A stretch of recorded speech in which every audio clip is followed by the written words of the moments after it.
Senator, why don't you go here?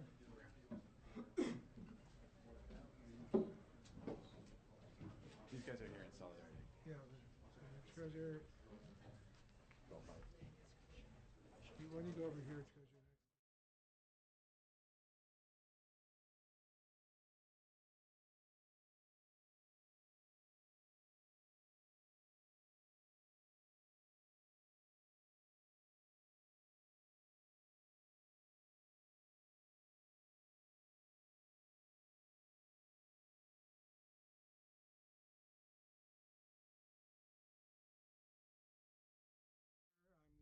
Communications Director for Treasurer John Chiang. We're here for Senate Bill 674, Student Loan Bill, and I'm now going to introduce Senator Allen. Thank you. All right. Well, thank you so much, Mark, and good morning, everybody. Good to see everybody. So my name is Ben Allen. I'm the senator from the west side of Los Angeles in the coastal South Bay down in LA. I'm also the chair of the Senate Education Committee, which is responsible for both K through 12 and higher education policy. So through that role, we've been looking very closely at a number of issues that are dramatically impacting the state of education in our state today. And one of them, of course, is the question of affordability for a public higher education, for any form of higher education, and the impact that that's having on people's lives. The extent to which costs and fees are impacting affordability, the extent to which housing is impacting affordability, the extent to which we're now asking young people to leverage their futures to an extent that had never been seen before, just to be able to afford a college education. There's just crushing student debt out there, and the debt continues to grow. The average student debt rose by $10,000 over the past 10 years, and it's far outpaced inflation growth over that time period. It's draining our economy. The fact is that a lot of people who used to be able to take for granted they could go to college at an affordable rate and then get out of college with a low debt and be able to move on with their life and start making major life decisions, they're not able to make those decisions anymore. People are putting off decisions to get married. People are putting off decisions to buy a house, to take out, to go on a vacation, to start a business, because this oppressive loan debt is hanging over their heads and they don't feel the confidence to be able to move forward with their life decisions. The interesting thing, by the way, we've seen from the RAND Corporation that student debt is more likely to delay marriage for women than for men. Women, on average, carry a higher amount of debt than men, and so they're particularly impacted. So today, we're here to highlight a piece of legislation, Senate Bill 674. And the idea is that we're going to invest a modest amount of state resources to provide potential relief for people struggling to pay their student loans. There's quite a delta right now between what the market can bear in terms of loans and what some people are paying in the private sector, upwards of 8, 9, 10, even double-digit loan interest rates that they're paying just through a private loan provider. Now, our wonderful state treasurer will provide some more details on how we're going to do this. He's wisely guided the state through some of the toughest budgetary times that we face in recent memory, and has taken a long, hard look at this and feels that we have been able to create a program that will have minimal impact to the state while make a big difference for a lot of people out there who are struggling right now with affordability. I also want to send a special thank you to the folks from the Service Employees International Union from SEIU, and I know a number of them are here today who've been working really closely with us. They've done an excellent job highlighting how much this loan debt crisis has affected their members and so many other Californians. Déjame decir en español que estamos acá con una propuesta de ley que propone la creación de un programa dentro de la Oficina del Tesorero del Estado de California para ayudar con el refinanciamiento de préstamos de altos niveles de interés que vienen de fuentes privadas, para ayudar con las montañas de deuda que afecta a tanta gente dentro de nuestro estado. Este va a ayudar con el bienestar de los estudiantes y los que tienen bastantes préstamos que están pagando, que están perdiendo tanto con toda la deuda que tienen. Y es un gran problema que tenemos, que ahora la educación cuesta tanto y estamos pidiendo a los jóvenes que toman una deuda tremenda y vamos a ayudar con eso. So I want to welcome our fantastic treasurer to the stage, who's going to talk a little bit more about SB 674, and then we'll hear from some other stakeholders who've been working hard on trying to address this debt crisis. Thank you. Thank you, John. Thank you. Well, good morning, and thank you all for coming. I want to begin by thanking Senator Allen for his passionate and stalwart advocacy for education for all. And I want to especially thank you for your leadership on this particular piece of legislation. It is going to create better financial opportunities for so many more Californians. At $1.3 trillion, student debt is now the second highest consumer debt in the United States of America, only behind mortgage debt. According to the Federal Reserve, the number was just $589 billion in 2007. Calculating those numbers, that's a 130% increase in just 10 years. And if that wasn't frightening enough, the balance of the outstanding student loan debt is growing by more than $2,700 every single second. Every single second. Student loan debt is a toxin to the American dream. It prevents people from buying homes, as Ben said, starting a business, or saving for retirement. Higher education today in the global economy has never been more important. It also has never been more expensive. We know the extraordinary challenges of life circumstances today. In California's public and private school, tuition has skyrocketed in recent years, and these increases are expected to continue. For example, at our world-renowned University of California campuses, the cost of tuition and fees has increased and by doubling in the last 10 years. And once a family pieces together the $13,000 a year in tuition for a daughter or son to attend a UC, there is still the problem of housing and transportation and food. I just visited and talked to the president of Cal State Fresno yesterday when I was touring the Central Valley, and we were just talking about the numbers of students in housing and food insecurity. Right? It is absolutely depressing to watch those numbers. These expenses and the annual cost of attending a four-year college can add up to $30,000 a year. That sum is more than the per income capita of people in income in San Bernardino, Los Angeles, and Sacramento counties. This steep increase in cost to obtain a four-year degree has resulted in a student loan crisis of epic proportions in our country. These numbers, as we all well understand, are deeply troubling. We must act now and begin tackling this epidemic. That's why I ask all of you to support Senator Allen's SB 674, and that's why I'm sponsoring it, because it's an incredibly innovative solution that takes the important first step in curbing the size of the debt burden felt by many of our young people. This bill enables qualified graduates with private student loans to refinance at favorable rates from lenders. Let's think about it, right? Oftentimes it's just not student loans, it's credit card debt, it's car debt, it's other types of debts.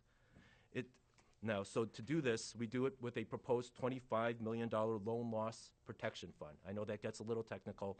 We do a lot of financing in the Treasurer's office. We want to save borrowers money by refinancing their existing high-interest private loans. The end result is the mountainous student debt borrowers have accumulated will go down through refinancing at better rates. Now, this chart right here, example 2, highlights 2 examples of how SB 674 works. Let's look at the example of Jane. Jane works at a public relations firm in Los Angeles. She graduated 2 years ago with a bachelor's degree in marketing and with $25,000 in outstanding private student loans. These loans carry an 8.5% interest rate over 10 years. Her monthly payment is $310, and at this rate, Jane will pay $37,196 during the life of that loan. Under SB 674, Jane if she's able to reduce her interest rate to 6.5%, will reduce her monthly payment to $284 a month. Jane will now pay $34,064 during the life of that loan, saving her a total of $3,132. It makes a difference. In my mind, this program is well worth the cost. Budgets reflect a person's values, and there is nothing more important than making sure that all of our kids have opportunities to realize their fullest promise and the California dream. Now, this program will be administered by the California Educational Facility Authorities, which I chair. SB 674 will give CEFA the authority to partner with local lending institutions to refinance and consolidate student loans by providing a first loss protection fund to backstop lenders who refinance loans from defaults. California needs to make a commitment to our young people that a good education is possible without being saddled with a lifetime of debt.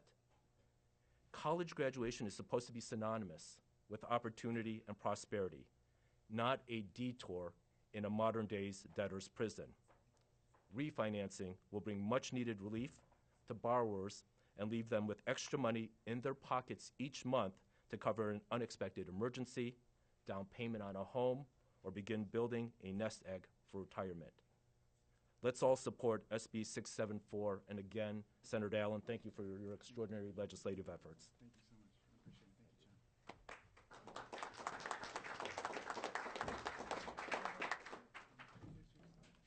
Good morning, everyone. My name is Chandler. I'm from Los Angeles, and I'm a member of SEIU Local 721. I'm also a social worker at the Department of Children and Family Services. After earning my undergraduate degree in 2006 and entering the workforce, I struggled to stay afloat due to the high cost of living in our beloved state. I decided to pursue a graduate degree with the expectation that doing so would enable me to improve my living situation and escape my paycheck-to-paycheck lifestyle. I chose a career in social work because I wanted to be of service to others. To afford my graduate education, I had to take private student loans to bridge the gap between what was available to me in federal loans, stipends, and grants, and the actual cost of tuition, books, rent, utilities, car payments, gas, food, etc. I earned my master's degree in social welfare from UCLA in 2009 and began working as a first responder for DCFS, investigating child abuse and neglect in Los Angeles. After 7 years in that capacity, I promoted to my present position as supervising children's social worker over a unit of first responders. Every day in my career, I give of myself to empower others to improve our society. I'm entrusted with protecting children living in abusive and neglectful situations, and I do everything I can to help people struggling with issues across the entire spectrum of social welfare. But I need help too. I came here today to speak to you about SB 674. Student debt reform is desperately needed in our state, where professionals like myself cannot get ahead due to being encumbered by student loan debt. Without having taken out student loans, I could not have completed my advanced degree, but the burden of my debt is debilitating. Every month, I pay $969 in student loan debt, of which $575 goes toward my private loans. The interest rates on my private loans range from 6 to 10%. Although my income has increased substantially since obtaining my MSW, my lifestyle remains relatively unchanged. I still live paycheck to paycheck. I still live in the same apartment I lived in grad school. I have no savings. I've had to ask my friends and family for money countless times. I would like to buy a home, but I have nothing to give for a down payment. I'm not poor, but as a hardworking professional woman making a nice salary, I feel I should not be stuck in the paycheck-to-paycheck lifestyle. If given the opportunity to refinance my loans at a low interest rate, I could save thousands of dollars over time and hopefully be enabled to eventually save enough to reinvest in the economy and buy that house that I had hoped I'd be living in by now. Please support SB 674 and give me and others like me a chance to break out of the financial shackles of private student loan debt. Thank you.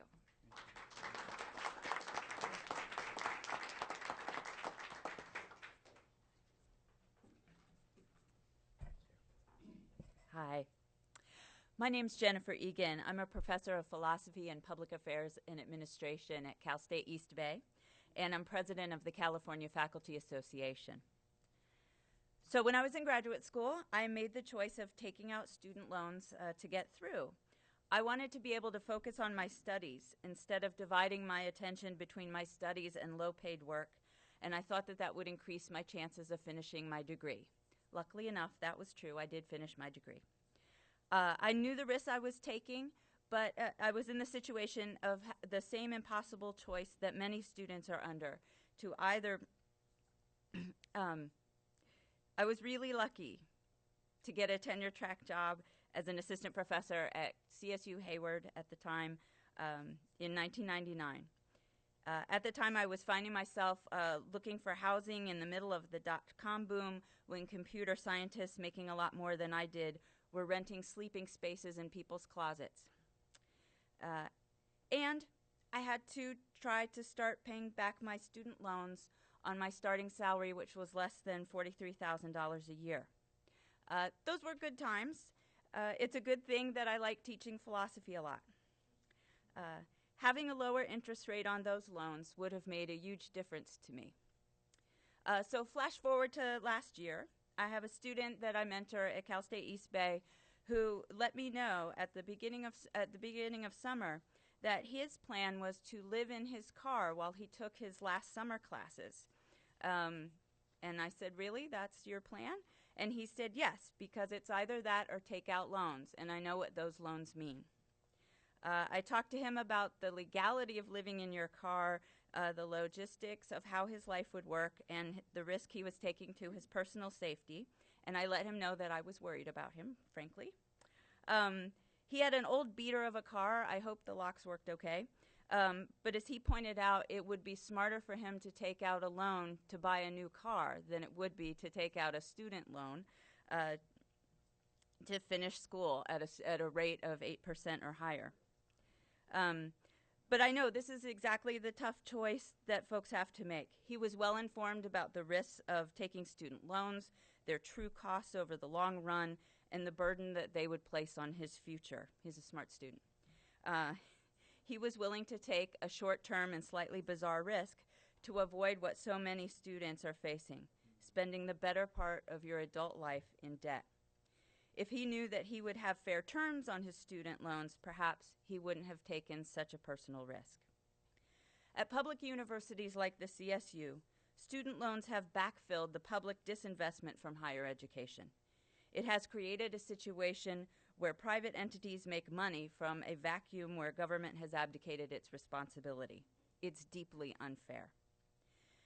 This is one mode of privatizing public higher education and making it a for-profit enterprise for lenders, shifting the cost of an educated public that benefits all of California to a personal burden for students and their families that will thwart their economic futures, even as getting an education enhances it. It's difficult for people who want to be educated for careers in public service, teachers, early childhood educators, social workers, as you've heard, to take out the loans they need when they have predatory terms attached. That's asking people to be taxed extra for their passion for entering helping professions that help everyone's kids and families. So that's why SEIU is taking the lead on this bill. They know how important education is for public service workers and what that work means for all Californians. Of course, there are a lot of former students of mine whose futures will be affected by their student loans and still are for a very long time. I hope this bill helps them too. There are many things that we should do to make college education accessible and affordable in California. Lowering the obscene and outsized interest rates on student loans is an important way of lowering the cost of being an educated and productive citizen and contributor to the economy. That's one of the most important things we can do to control the costs, and we can do it right now. Thank you.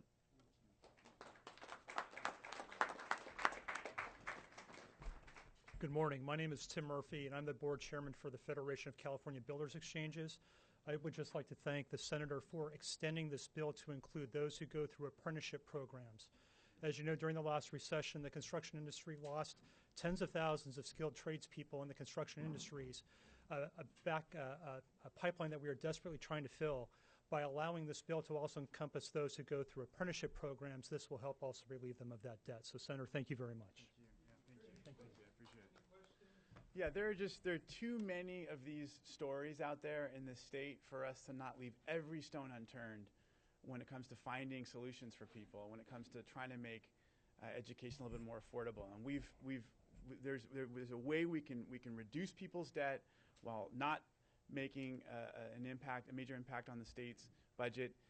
We basically are securitizing or guaranteeing a portion of these loans. It's called first loss protection, and it's a smart, careful, fiscally prudent way of making a difference for a lot of people in our state who are living under ridiculous conditions just to be able to afford a college education. So we'd love to take questions or hear people's thoughts. Any thoughts? Yeah. I'm currently in community college, and I'm scared to transfer because I don't know how I'm going to be able to afford it, how I'm going to be able to move on in my career. And student debt is really something that's looming in my mind constantly of how am I going to advance my career. And I'm an organizer for SEIU California, and we organize our youth. So that's something that a lot of the youth within our group have in common, is that we all wonder how are we going to be able to move forward without having that emotional and financial drainage of what's going to happen. So I'm really glad to be here in support of this bill, and thank you so much for authoring it, and also to Treasurer for backing this, because this is really important, especially in California where it's kind of expensive to live. Yeah. And this isn't going to solve the whole problem, but it is a definite step in the right direction, and we need to be pushing on these sorts of efforts at the national level as well. Really vital. Yeah, sir. Considering the emotional anxiety surrounding this issue, how easy is it going to be for people to get this done? I mean, what's the process like? In terms of the bill? Yeah. I mean, in terms of accessing this relief. Oh, so what would happen is people would be able to apply through this program that the treasurer chairs to get to basically refinance their private loan. And it would be what happens is there'd be another private provider who would carry out the refinance, but the state is guaranteeing a portion of that loan, which allows that private provider to lower the rate of interest. So we would set up a program through the treasurer's office to allow people to apply. And I don't know if you got any more details that you'd like to kind of talk about. Just so, excuse me. It's someone applying for a loan right now, actually. No. It's my mom who's going to a health procedure. Oh, dear. Okay. All right. Instead of what's happened in the past, under the current drafting of this legislation, the private sector would be the underwriter of these loans, right? So it's akin to what we saw after the last housing crisis, where who is going to provide that backstop, who's going to provide that initial security, and so to get private sector lenders into the process, right? That's why we're going to take that first loss provision to make sure that they will come in, try to expand the pool. And so there's questions of $25 million, but when you think about the leverage on that, it's 16 to 1. So we will have massive capacity. We're talking about $400 million into trying to make sure that we can drop the interest rate significantly and try to move Californians out of debt as quickly as possible. You're saying it's only going to cost the state $25 million Yes. per year? $25 million for this first iteration, yes. But that isn't necessarily going to be a loss to the state. I mean, it's money we put up as collateral. Right. And, it could be an absolute wash.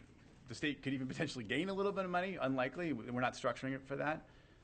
But that's the collateral we're putting up to help to guarantee the program. Yeah, final question, then I know the treasurer's got to go on.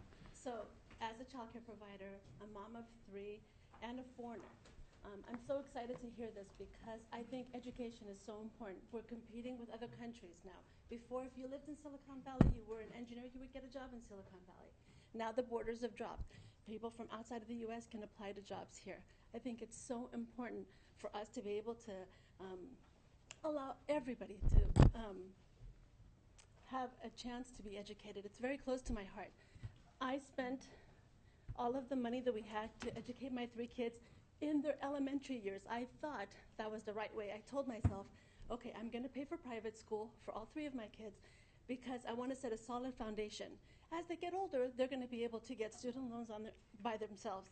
But you know what? It was a big mistake because now my oldest daughter, who's 16, is afraid. She's thinking, how am I going to be able to go to college and be able to afford a student loan? And to be honest with you, I can't afford it because I've calculated over $250,000 just for my 3 kids because I live in Los Gatos. It's like, private school like $20,000 per kid.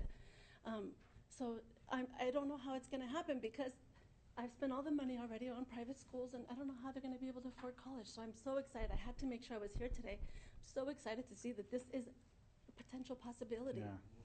And many other countries provide it for free for their. I know. It's so important. We have to become a more civilized nation on so many different levels.